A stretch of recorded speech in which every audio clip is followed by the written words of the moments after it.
Good morning, Ma'am Wenalyn. Good morning, classmates. For today, we will be discussing Module 4 about design, form, and spirit of East Asian artifacts and objects.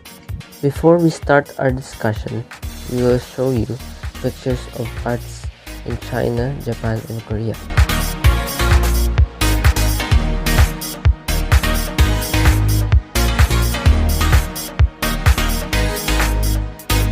Did you notice how the art is so beautiful? I wish I could stare at them for hours, but anyway, I think we should focus on our report first, shouldn't we? Oh, right.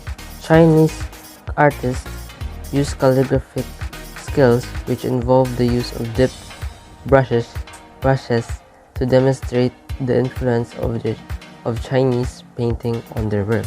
The most distinguishing aspect of Chinese art is linear focus, which results in thin, strongly defined lines and strong, clear lines.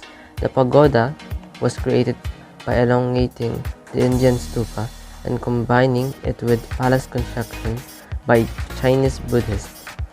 The majority of pagodas are Buddhist sanctuaries, but some have been built for secular purposes as well. It is essentially a tower with numerous tiers of eaves.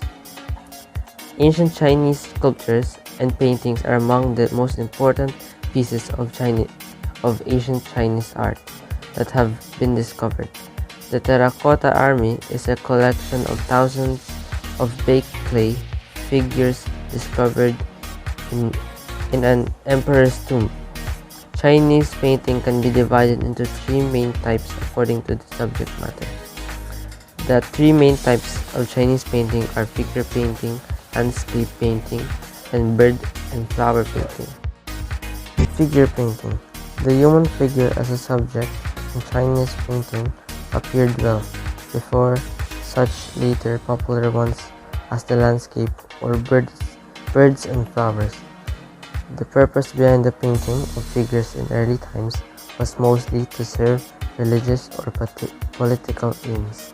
Landscape painting.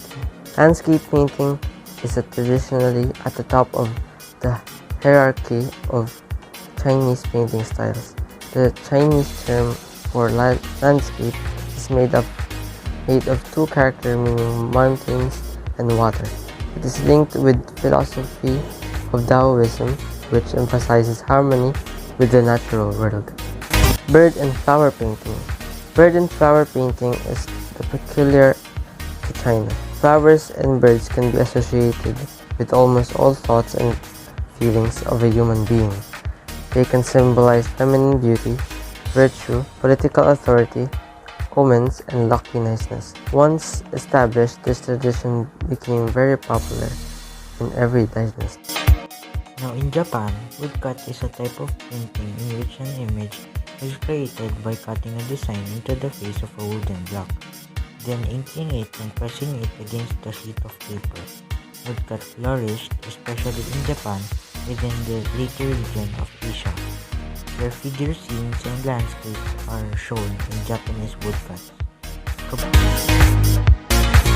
Kabuki makeup is made up of highly evolved lines and forms with colors that reflect different traits. Japan, like China, has its own unique makeup pattern for each actors. Kabuki makeup is a type of Japanese face painting that interprets the player's roles through their facial expressions. There are two types of it. Number 1. Conventional makeup, which is used on the majority of actors. Number 2. Komadori makeup is used on both villains and heroes.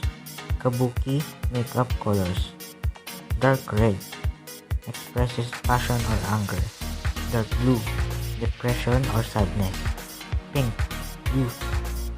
Light green, calm. Black, fear. And purple expresses nobility. Lastly, in Korea, Koreans are famed for their masks or tag, which have both religious and artistic elements. Masks were used in shamanic rituals and maintained in temples where they were honored with offerings. Koreans believe that wearing a mask at a burial will ward off evil spirits. It's also been used in theater production dating back to the prehistoric era. The unique character of Korean art lies in its understated simplicity and spontaneity, together with a feeling of harmony with nature. One of the main characteristics of Korean art is its close association with naturalism, a characteristic already noticeable by the time of the prehistoric period. Masks were also utilized in shamanic rituals and maintained in temples where they were honored with offerings. Masks were used in elaborate dances and performances by the 12th century. That's all for our report about Module 4, and I hope you enjoy exploring the beautiful artwork with us.